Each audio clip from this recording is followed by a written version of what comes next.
managers are the culture carriers. Because, people join companies, believe managers. And managers have been put into the position of looking after people and often not given the tools to lead. Chad Peterman here, and you are listening to Can't Stop the Growth, a platform for leaders and teams to grow and thrive. We highlight the importance of personal development, pursuing greatness, and always chasing your potential. Let's get into it. Hello and welcome to another episode of Can't Stop the Growth. I'm your host, Chad Peterman, and today we are going to talk about a topic that I talk about a lot. Culture in your workplace is something that I think everybody is aware of. Everybody talks about it. Everybody is trying to build it in their own unique way. I think the differentiator and the reason why I'm excited to have our guest on today is about how do we tactically build culture? And I think a lot of that is what we'll talk about today is how do I get the feedback? How do I action the feedback? And then how do I ultimately create a better culture? If you're sitting in your seat as a leader, we've all got ideas on how we can build culture, but is it really making an impact? Are we pulling the right levers to build culture, or is it something that we've made up and we feel like we read it in a book and this ought to build culture and so on and so forth? And so I'm really excited to talk to our guests. Today we have on the show a gentleman that I met probably a month or so ago that really has a deep understanding for this and really has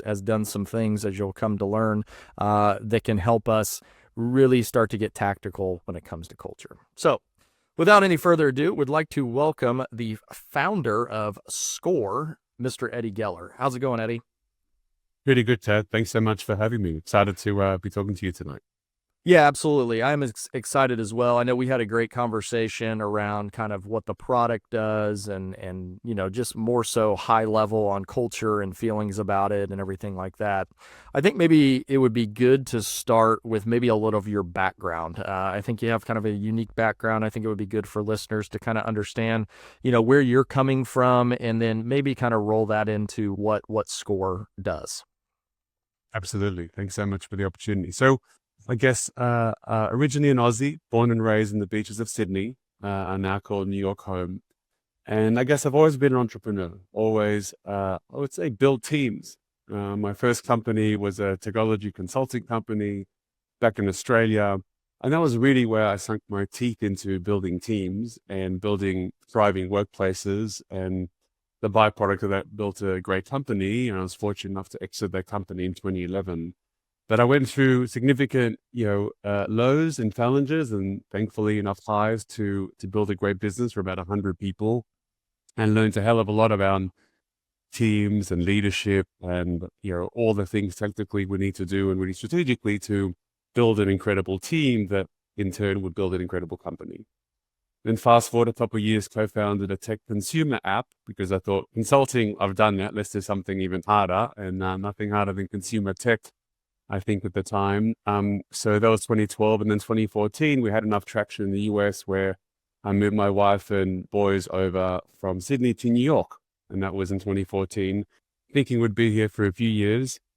And then 2 became 3, 3 became 4. And I'm sure you can guess where this story goes. Now kids in college and American excellence in the house. And now we call New York home. And I exited that business a few years ago. After, again, this whole area of like, building teams and building great companies, what's next really there? And that was the genesis of starting SKOR, which I'm happy to go into now or later, but really it's actually my most exciting problem I'm solving for, most exciting venture ever in my history. And solving, I guess, the universal problem of measuring workplace culture, which again, hopefully we'll get into today, but deeply passionate about culture and measurement. Yeah, absolutely. I appreciate you sharing that. I think that gives kind of a good basis for where you're coming from, right? You've built companies, you understand the importance of culture and, as you call it, building teams, which I think is really impactful as well. I guess kind of maybe take us from kind of what were the lessons learned in your previous ventures that lended itself to, hey, this could be something that could be really beneficial for organizations. And then I think transitioning, what does it actually do? How do organizations leverage this tool? Sure. Probably my biggest lesson was in my first company, Chad. Now I think it was about 2008. We're probably about 80 people at the time, 85 people. We're doing about 10 million revenue.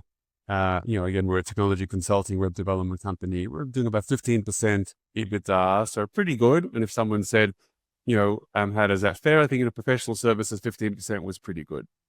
And if someone asked me, tell me a bit about your culture, I would say, we're pretty good. We're family. We're all about the people. We had great times together. I think our core values at the time, which is somewhat embarrassing, now learning what I know, but hey, you got to start somewhere. I think we're people, integrity, and excellence, what I call values. And, anyway, we'll tell another topic we can get into as to why that's not exactly ideal today, but that's what it was at the time. And I thought we had a pretty good culture. I think, I would describe us as a solid, robust culture. And then, unfortunately, a financial crisis hit us, and 4 of our biggest customers terminated their contracts. This is back in September 2008.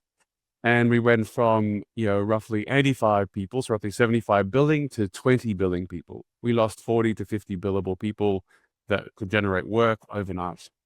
And what was really quite enlightening and really confronting at the time, beyond the fact that we're hemorrhaging cash hand over fist, was that people started to blame each other. And, sales were blaming the delivery teams that they didn't do a good job. That's why the customers terminated. The delivery teams were blaming sales. Sales should have had a better pipeline to have more work. And I think we had a blame culture, frankly. I don't think we have a great culture at all. And truly the definition of culture, because the most incredible cultures, people galvanize and connect with one another when things are tough. When things are tough and you start blaming, that's the root cause of not having a great culture at all. So I learned really through the school of hard knocks, frankly, what it took to rebuild. And I had to let 45 people go in the space of a month, which is probably one of the hardest things I've ever done in my career. And we got to 30 people in January of 2009. And that was really this whole, epiphany that I had to rebuild the culture from within, focused on bottom up, all about the people. We reset our core values. We focused on transparency. We focused on collaboration, and leading into everything that was around how do we drive goals and tactics together around success. We implemented the Great Game of Business and lots of tools around that. So, in fast forward the clock to 2011, so 3 years later, we're about 13 million revenue. We got to 22% EBITDA. Not only did we rebuild, but we rebuilt with 50% better profitability, all about the people. And that was plus bonuses on top of that we gave out. So, getting firsthand experience with what it was to have a poor culture that I thought at the time was a good culture, to really an incredible culture as measured by financial results, but also we won all these awards from the team, et cetera, and from, Great Place to Work, all those things externally. That was really the biggest learning I had to what was the before and the after of true workplace culture around teams. Yeah. No, that makes a whole lot of sense. And I say it makes a lot of sense because I think that, as you called it, the blame culture, especially in the trades, when you have kind of an office component and then you've got a field component, the blaming can start early and often, to where whose fault is it? Why are we not doing what we're supposed to doing? I'm not getting good calls, whatever it may be. I guess when you started to, you shrink down your team, what were some of those first steps? And I asked this question based on, if listeners are sitting there going, hey, I think I've got a little bit of this going on within my company. Like, what were those first couple of things that you started to see? Like, okay, these are like breaking down some walls here that I really like. Like, what were those first things that you and they could have went great, could have not went so great, whatever it may be. What were some of those first things that you kind of touched on? Yeah, totally. I think the number one thing that I reflect upon that had the biggest impact was that it's leading into transparency and vulnerability. Just to get as raw as I could go in terms of the difficult times we were in, the difficult situation we were in terms of there was nothing I didn't share in terms of the facts. Here are the facts. Here's the situation. Here's where our, financials are out, sales, delivery, clash. this is, where the situation is in terms of where we're trying to get to, and this is what we're trying to do to bring everyone together.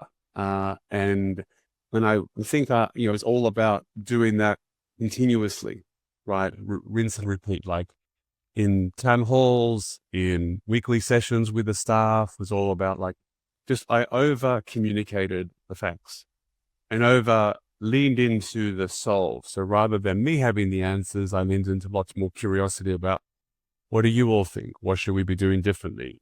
How should we be creating this culture moving forward? How do we generate sales?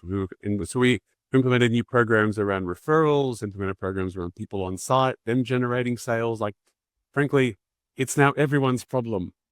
Sales is everyone's problem. Delivery is everyone's problem. The cash is everyone's problem, not just mine anymore. So it obviously, as you would appreciate, it took a while for this to sort of sink in, but I was very consistent in my repeatability of the facts.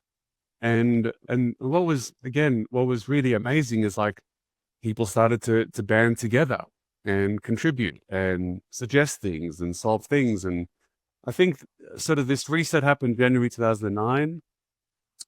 And I think all the way through to probably September 2009 was really when we had the quantitude. People were like bought in and we started to rebuild and regrow. And I think, as you know, when you're telling everyone there's no more bad news, people need to actually see there's no more bad news, not just like hear it.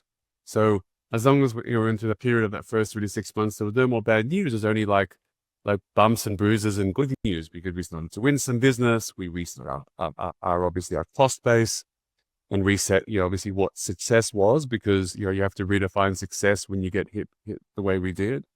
And the other thing we leaned into extensively was lots of small celebrations, as opposed to waiting for this big celebration. That's another thing I learned through this year, was every opportunity to celebrate, we celebrated. I'm not saying we partied, we went out and big nights, just small recognition of celebration in every capacity, in person and remote, where we could, just small celebrations to pause and recognize the efforts and there's small wins, and the small wins led to bigger wins, and on and on. But I guess these small tactics probably helped us really reset the culture, and we just built upon that in years to come and got back up to the financials, and we got back up to 100-odd people a few years later. Yeah, I think a lot of that stuff is hugely impactful. I think that so often as leaders, there's two things. One, we are hesitant to share information, but then we get mad when people don't feel empowered. They're not making any decisions. They're not doing anything. And it's like, well, put yourself in their shoes. How are they supposed to make an informed decision if they don't have all the facts? And so I think that there's that piece of, they've got to have all the information. And I think the other piece is like what you said, is like that coming from curiosity, like listening to people. Like if people don't feel like they're listened to, they're probably not going to speak up, because it's like, well, what's my opinion worth here? But we also are hesitant to listen if they don't have all the information, they can't make an informed decision. So like, we don't listen because, they're not going to know. It's like, well, yeah, they're not going to know because you never told them. So it's kind of this like endless cycle of, not asking for feedback. I know one of the things we started up end of last year was we do a COO, basically town hall with all of our field professionals, where it's like, hey, here's what's going on. Give us your feedback. And what we saw was there was a lot of feedback at first. And then once you start tackling problems that they have, and most of them are like legit, like, oh yeah, crap, we need to really fix that. All of a sudden that starts to dwindle, and it becomes a hell of a lot more positive meeting of like, hey, let's just celebrate wins. Let's do all of these things. And I think it's so important to, be curious with your teams, because if you're not, you're never going to create any sort of collaboration. It's always going to be you pulling the boat with everybody else in it, as opposed to everybody rowing in the same direction. 100%.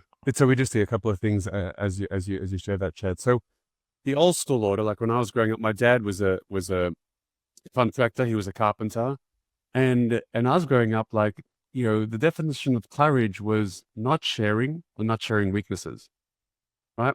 So it's like I got to solve this problem, this sort of bravado as the sort of the father of the household, so to speak. But it's flipped 180.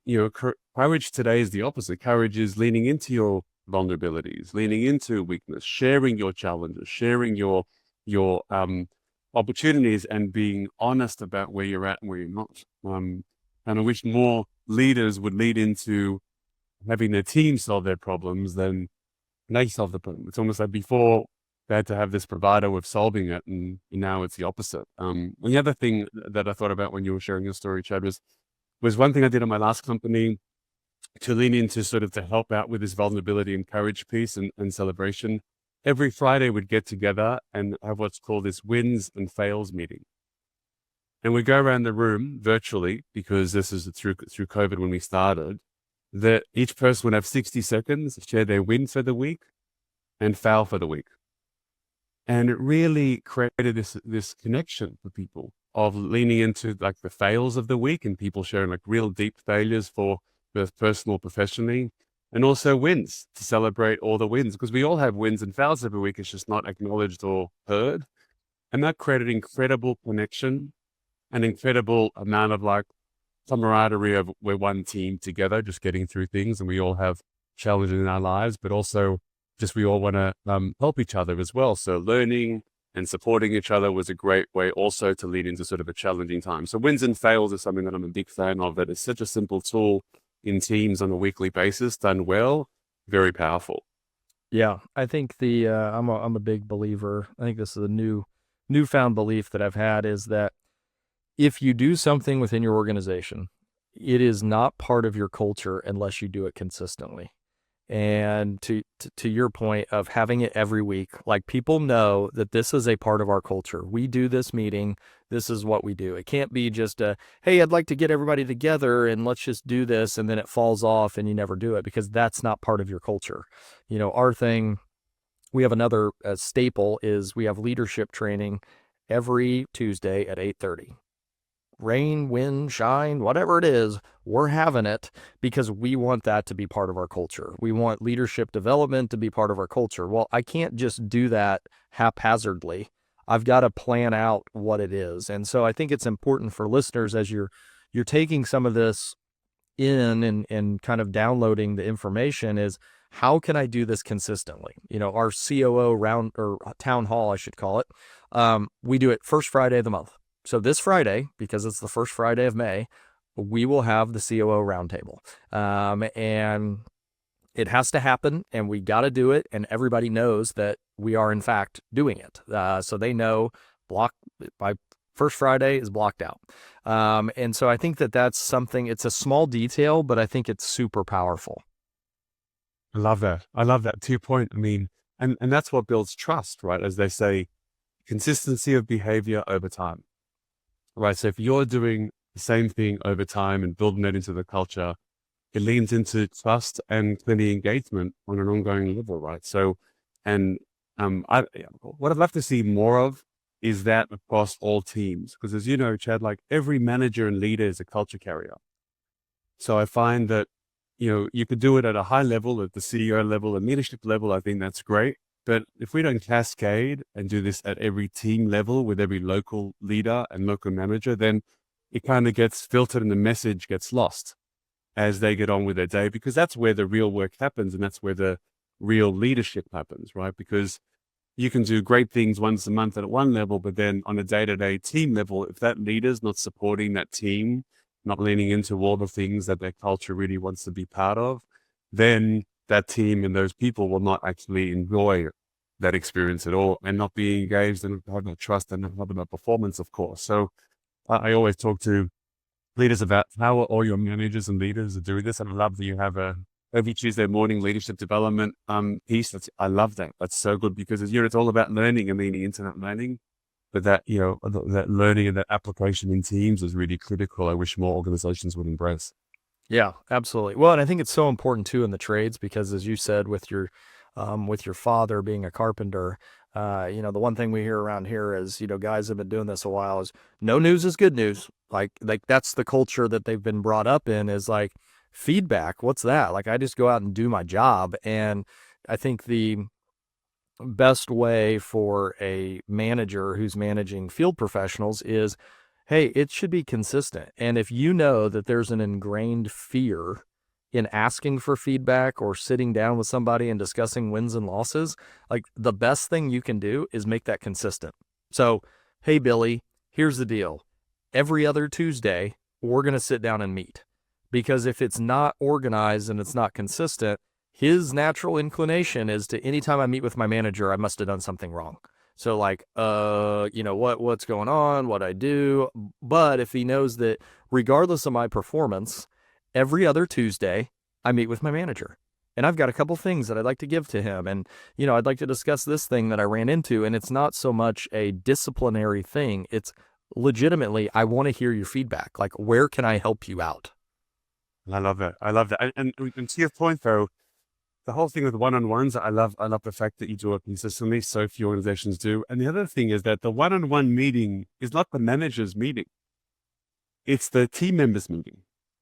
The team member needs to come to the manager in that one-on-one and like, this is where I'm stuck. This is where I need help. This is what's short of my learning goals, or my team goals. Like, but the manager needs to clearly lean into that curiosity. It's like, well, how are you doing? And like, it's like my favorite question is like the second question. It's like as a manager, you go, how are you doing? And the person says, yeah, all good. Second question is, no. How are you really doing? How you like, tell me like what's going on? Like what's happening at home? What's happening, in your personal life? And obviously you need to build trust to be able to have that relationship. But I mean, we used to give our managers a question bank. And I go, your job is to lean into questions. And actually the one thing we try to get all managers to do is finish all their sentences with a question mark. And just lean into curiosity and questions. And clearly, of course, not everything is going to be there. You need to provide statements, of course. But just if more managers leaned into questions about life in a one-on-one, like, what were your wins last week? What surprised you? What did you hear from a team member that surprised you? What did you hear from a customer? Like, just those really broad questions, and they're leading the witness, like in terms of, what did you hear from the customers? Did they say we're really good or really bad? No, just stop it. What did you hear from my customers? Like, no leading the witness style questions, all open-ended questions. And as long as you get the team member talking and then you're engaging with them, that's your job as the leader. Like your job is to help them get unstuck and achieve their goals, whatever that is. And that could be personally too. Like, hey, I want to do a marathon. Like, okay, how are we helping you with your personal time to get fit for it? Or I want to organize this travel, like for the family or whatever. Like we always try to coach leaders on your job is to help this person thrive professionally and personally. Like there's no such thing as, the human is different in the workplace to out the workplace. We just have to help them understand that we're there to support them. So much around the manager-leader relationship that I think we could help leaders with. Yeah, absolutely. Well, and I think too, it's about conveying to them that your main focus, yes, especially in the trades, it's get the work done. Like make sure we get the work done, make sure we, Totally. hit our sales numbers, make sure we hit our conversion rate, our average tickets, all of that stuff. But at the end of the day, if we place our focus on developing our people, the results, we don't have to focus so much on the results. Like we'll get it done. We'll get guys that are, knocking it dead and doing really good work. But it's when we don't focus on them and then we just focus on the end result that we forget about how we actually get the end result done. Totally. It's via 100%. our people that are going to get that work done. Mm-hmm. Yeah, absolutely right. It all comes down to that relationship, to your point. Like get the work done, but we're here to support you in the work. Absolutely. Yeah, absolutely. Well, let's shift gears a touch because I want to give you the opportunity to talk about SKOR. Obviously, we went over it a little bit when we met previously, but I think it's a very interesting concept that whether they run out and use the product or not, I think that there's definitely things within it that could be valuable for listeners to hear about. Just a quick background on the product and what we solve for and the why. I guess when I exited my last company a few years ago, it was very much the classic, now what do I want to do? And my passion and interest has always been about culture and people. I've always loved if someone asked me my last job, although I was a CEO founder, what was your job? I said, my job is to create the environment in which people can thrive. That's my job. And if we fail, it's on me. And I need to create that environment. And I thought, well, how do other CEOs think about people and culture? And as you know, Chad, very sadly, very few CEOs prioritize culture and people. It's a rhetoric. Yeah, of course, people and culture are important, but very few really prioritize and focus on them. And I think, well, you can build incredible teams and then build incredible companies. Then how do we convince more CEOs to prioritize their people and culture in the workplace? Because they're missing out by not focusing on the people, and clearly their people are too. So that the only way we could ever convince the millions of CEOs that don't prioritize people and culture is with data and measurement. Because as you know, people love numbers and we love comparing things and love measuring things. So I thought, well, if we can create a system by which we can measure workplace culture and then benchmark organizations, that would then potentially persuade more leaders to focus on people and culture. And that's really the genesis of starting SKOR. So SKOR, spelled SKOR, where we measure workplace culture, and every organization gets a score out of 100. And we not only measure the workplace, a couple of things. We measure every team in the workplace. So the team is defined by a leader, manager, because managers are culture carriers. So every team gets a score out of 100, whether that's by department or location, or both, frankly. Then that's rolled up to an organizational score that then in turn we benchmark, because we have benchmark data on organizational culture. We then provide a roadmap of like, what are the things that each team needs to do to elevate their culture? And then we provide a business case as to what the potential profit increase might be if they were to improve their culture score. So in a nutshell, we measure culture and negative profit potential because we want to show CEOs everywhere in the world that they're missing out on a significant amount of profits because they're not focused on their people and culture. And frankly, they could solve a lot of their problems by focusing on the people and culture, but as you know, culture in the past has been, or still is, but because we've just only started this journey, is a very fuzzy term. It's very ephemeral. You ask 10 people in an organization what the culture is, and you have lots of words, lots of marketing words. And we want to change the conversation to be measurable, going, well, our culture is 75. Our score is 62. We're above the benchmark. And when you hear those numbers over time, it's transparent. It's black and white. It's not like you go to a company website and the about page is beautiful, and because of that, you think they have a great culture. As you know, the two things aren't related. But if we had a measurement system, kind of like the NPS for workplace culture, that's what we're creating. If we had a numbering system, then maybe we could convince more leaders to do it. Yeah. No, I appreciate you sharing. Tell me a little bit more about the roll up and why it's so important to have like departmental things. I think, most companies have probably done a quarterly survey, and we'll just survey this. And I ask this question because we too have made the mistake on this piece. So maybe elaborate a little bit on why you found that to be so important. Yeah, absolutely. We kind of touched on this earlier. I mean, managers are the culture carriers. As people join companies, believe managers. And managers have been put into the position of looking after people and often not given the tools to lead. So the hardest thing with evaluating teams is evaluating managers. And then more often than not, all the data is too subjective and too qualitative based. And performance reviews, and even performance reviews, like the manager reviews someone, and then that becomes the manager of the next team. So when you think about it, like most of the review is done by a person, not even in the team, not even the day-to-day work of that manager.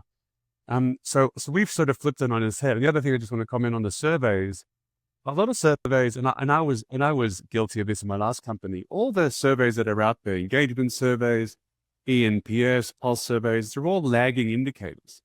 Engagement is a lagging indicator. Trust, care, all those things are lagging. The toughest thing with those types of questions is that you don't know what to do about it. The engagement score in this team is 62%. What does that mean? Like what are the 3 things I need to do to improve that? We found too much focus on symptoms rather than root cause. Whereas now that we assess teams, and all of our questions are leading-based questions, they're all behavior-based questions, we can then get the aspect of team measurement. So we're trying to sort of flip it on its head to be focused on teams. And the other thing I just want to say, lastly, to make us unique, is that The questions we ask managers are different to the questions we ask individual contributors. Because what we want to understand is how the leader is turning up and leading their team. And we want to understand how those individual contributors are receiving that leadership. And with that, you can get a full 360 of team with a lens of measurement. And then you get a score, because it's not just measured by the managers, measured by every team member. And that score, let's say it's 32. And I'm going to talk about how we measure and the aspects of it shortly, if you like, too. But when we get a score of, let's say, 32, we then can understand what the root causes are and what are the 3 things they could do to elevate that score by manager. Because as you know, you do these engagement surveys and overall, but where do you go with that? And how do you really get root cause by a leader? And that's what we're trying to solve for, is give a sort of a roadmap by leader or by team or by location to then improve the performance of that team.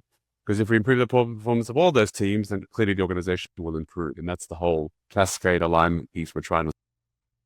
Yeah, I think, as I said, we made this mistake of where, we just sent out one blanket survey to the entire company. And it's like, and then we're trying to take these blanket comments that people are making about the company and trying to relate them back to a manager, when it's like, well, like, they may love to work here, but they absolutely despise their manager. And it's like, well, we need to get down into that, or vice versa. They may, have some issue with some HR policy, this, that, or the other, and that gets scored against the manager, which he doesn't have any control over that. That's not his thing. And so to me, like digging a little bit deeper, and then not so much, I think what we learned is not so much asking, and what you guys get at, not so much asking, what do you think about the company? It's more so, what do you think about your manager? Like, because that is truly who you, like, yes, you wear the name on the shirt, but at the end of the day, you're kind of working in conjunction with that manager. That's who you talk to on a daily basis. That's, all so on and so forth. Like, I used to get some high marks. Well, okay, but like, I haven't even talked to these people. Like, they're just like assuming like, oh, that would be, yeah, he seems like a nice guy. So I think that's really important when people think about getting feedback, is like, what are you asking of people, and is it directed in the right direction? Even the questions to ask are so important. Like, for example, do you like your manager? And those types of generic questions. Obviously, they're tainted, right? And difficulty is, let's say, that morning they have something that really upset them, and they're just blurting out all this feedback in the moment of sentiment and emotion. But what we're asking for are all behavior based. So one of the questions that our clients love is on a scale of 0 to 10, how consistently does your manager walk the talk in their actions and decisions? Is your manager doing what they're saying they're doing or not? Like, so it's much more behavior based, because all these input style behaviors will then lean into the end of the day. Do I like this guy or girl or not? Right. But if they're there for me, it's like, for example, when you make a mistake, are you reprimanded, or is that a learning opportunity? How did your manager respond the last time you made a mistake? Are you invited to lean into a conflict in terms of, like, if you disagree with what's said, are you comfortable? Are you invited to say you disagree or not? So they're all the things I find like builds that relationship with that manager. Does that manager like give you the opportunity to push back? Do they invite you to learn? Do they invite you to go, hey, do you disagree with me? Like, let's talk about it. Like, or to like lean into that stuff. So they're all those behaviors our research shows are really the critical inputs to great, amazing team. The manager needs to create that environment, right? The manager needs to sort of lean into those issues, and we won't know if they do unless we ask the team and we ask the manager. So it's much more behavior-based aspects. We've taken the science chat from sports teams of like, what are the indicators of high-performing sports teams, and just applying it to the workplace of like things like accountability, adaptability, transparency. We call it healthy conflict. All teams need healthy conflict, because if people disagree, you want them to say that, as opposed to breed resentment and then passive aggressive behavior outside the room. But the manager needs to create that environment, right? So lots of different aspects like that really lead into the behavior assessment, rather than the sort of the overarching outcome of the leader individual contributor relationship. Yeah, no, that makes sense. How often would you recommend people's survey, whether it's, really digging in, like how often do you recommend that? Yeah, great question. So just at a high level, our survey is 50 questions. Everyone gets the same 50, every organization has the same 50 questions. So it's a set baseline set of questions. It takes about 6 to 8 minutes to complete, right? Because every question is scored 0 to 10, right? It's not a lot of a heavy lift to write a lot of things. You're not writing anything. It's all scoring based. So with that said, about 2 to 3 times a year, the recommendation is on average every 6 months. Why? Because you want to, some clients do it 4 times a year. They want to do it quarterly because they're investing so much in their managers. They want to see the assessment regularly to see if that investment's working. You can do it every 3 months, right? Because again, 6 minutes is a lot of time to ask for every 3 months, frankly. And I guess if you get a score by team, you're then doing all this leadership development. So to your point, you're investing in these managers to make these changes over the next, on a weekly basis in the next 3 months. You want to assess them again. If that score hasn't moved and you've invested a lot in that manager, I guess you have some data to take some action. Maybe they're the wrong manager for the team. Maybe they're the wrong person for the company. Who knows? So, but we would err on the side of more regular than not, but at least twice a year. Yeah. Well, and I think too, it gives you if you are a manager of managers, it also gives you some data on how to coach that person to be a better manager, not just like, well, your results suck, like get them better. And like, well, okay, what do you want me to do? Like, where do I start? 100%. And the other thing that is a fallacy is that often organizations will lead into retention as a proxy for success of culture. And that's just not accurate, right? Because people that have been there for a long time probably could lead into complacency and poor performance because they get comfortable. And it's like Bob's been leading this team for 10 years and Bob knows our customers, so Bob's great. But what does Bob's team think? Are they working at high performance? Is that really what we want? So often the data is like, performance needs to trump tenure. But tenure is important. Of course we want loyalty with our people, but we can't expect our people to basically say, you've been here forever, you got a job for life, just keep doing what you're doing. No, we want to continue to learn. We want our managers to learn and step up and be great leaders no matter what. So we'll always try and lean into it. And actually organizations can score by tenure. So you can get a score by people that have been there for less than 5 years and people have been there for greater than 5 years, right? You could score by, just like you could score by location in department, you could score by gender, you can even score by role leveling because it's all numbers based, Chad. So that's the great thing about the system. It's all numbers based. And again, unfortunately, tenure is typically a poor indicator of retention, but with performance, again, as measured by the team, could be really a powerful number to your point for the manager's manager to then be able to understand, like, who are my people I need to help lead and develop to grow, right? That's really what we want. Yeah. No, that makes all the sense in the world. I guess if I'm sitting there and I'm like, yeah, this is something I know that I need, because we either have poor culture, or we don't have a way to measure it. I mean, there's a number of different reasons why this would be applicable. What do you typically like? I guess what is the typical story of one of your customers who's using the product? Like why? I guess what I'm hunting for is if I'm listening to this. What are the things that you've seen companies say, I think this can really help us? Like, what are they struggling with? Yep, absolutely. A key thing we always get feedback from is just starting with the measurement, because today there's no measure on their scorecard for their people, right? And yes, you could have engagement score, but that's rarely updated. ENPS is poor. They're both poor measures and they're not measures of culture. So clients love the fact that we've got a number. And not only organizationally, but then you can cascade that to every manager. And on every manager's scorecard, they've got a culture score. So it's part of their performance review. And as you know, it's a number, it's benchmarked. You can compare internally and externally against it. So, and we, as humans, especially in business, we all love numbers. So that's one thing that they love. The second thing that they love is the fact that we provide them, now what do I do with that number? Not just about a number and that's it, like I'm thrown up in the air. We give top 3 recommendations by team/manager as part of the report. So these are 3 very specific options every leader can take in team to then improve that performance, right? So it has to be actionable, because if we're just giving a number for the sake of it, we're sort of, adding more problems to their lives rather than simplifying their lives. So we have to provide action. So I think the two biggest things are probably the measurement and the actionability are the two biggest aspects of clients loving the most. And then rinse and repeat. Let's assess again in 3 to 6 months, see how the scores have improved or otherwise, and then action accordingly and refine.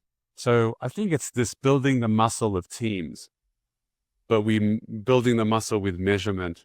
So we know directionally we're investing in the right way, because all other tools I've seen are all focused on symptoms, and we're trying to focus on the numbers and root causes. Yeah, I think you brought up a great point that I wrote down is, do we give our leaders a leadership score? Like typically, to your point earlier, it's all lagging indicators. Like, you led good because you hit your budget for the month.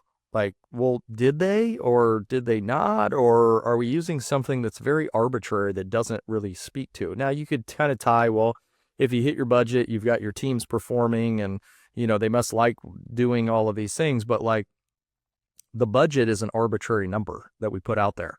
So that's not a great indicator of like, is this person getting better? Like, we can't say, well, he hit budget 8 out of 12 months, so he's getting better because he only hit it 6 months last year. It's like, well, or did we just set a better budget number? Was the budget number more attainable? Like, there's a lot of things that are moving targets that don't really give us a glimpse into how good of a leader is this person. And to your point, what do they need to be doing to get better at leadership? Like, we do training, but like, that's a step in the right direction, but it still doesn't give us, are you using what you're learning, or are you just attending to attend because you have to? And on top of that, to your point, is the team receiving what you're learning? Like, what's the verification that learning is actually being applied in team? Which is why, like, often organizations like do 360s, where they're sort of getting 360 feedback from managers.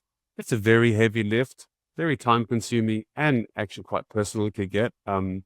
Whereas what we're trying to do is provide a 360 on the team. So, you're investing in your leaders, Chad. Let's ask those leaders, their teams, how they're receiving that leadership, how they're receiving that. And again, leaning into the facts, not to say like, we're trying to like catch you out. If anything, is the opposite. We're trying to like help you improve with measuring. Just like we measure financials, you want to measure the culture of teams. If you measure it, you're going to focus on it. If you don't measure it, you won't. And you could have a great leader doing all the great thing with their teams, and actually for some reason has not hit their financial numbers. Yep. But in inverse to your point, you could have someone hit their financials for whatever reason. They want a big contract or whatever the case may be, or they've had some good fortune with the metrics, but their team is suffering for other reasons. And you won't both, of course, but you just want the data. Let's start with the data, and then you can then improve it and take actions with it. That's really what we're trying to do, is to really elevate the data linked to performance of managers and leaders, and then be able to do things with it. Yeah, absolutely. Well, Eddie, I really appreciate the time. I've enjoyed the conversation. We could keep on heading down this path for sure.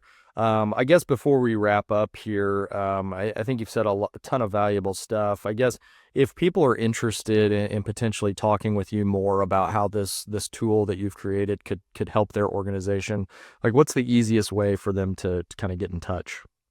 Yeah, absolutely. Thanks for the prompt. I mean, our website's a great source. So Culture SKOR, SKOR, so cultureskor.com, our website. You can find me on LinkedIn. I'm pretty active on LinkedIn. So Eddie Geller, of course, on LinkedIn. And also, just for everyone's benefit, we actually have a SKOR preview on our website, sort of a 2-3 minute version of it. So if you just want to sort of, hey, what does this look like? I'm curious to see how it works.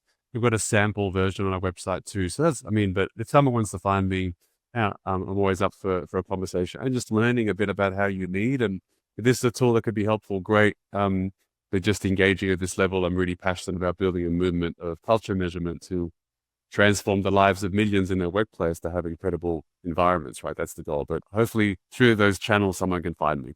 Yeah, absolutely. Well, thanks for providing that.